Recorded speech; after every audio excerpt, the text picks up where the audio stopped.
है ज्ञानाचा पहाड, वाघाची दहाड, बांधून पुस्तकाले घर, ओढलं अन्यायाचं कबाड.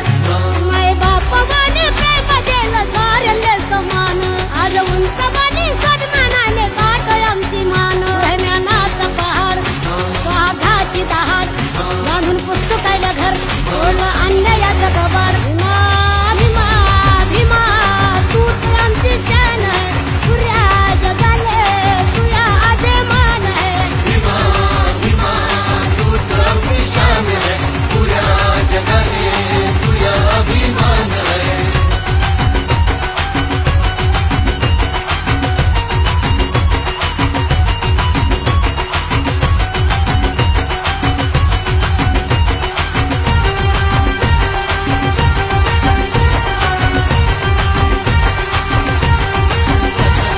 सदैव थाटात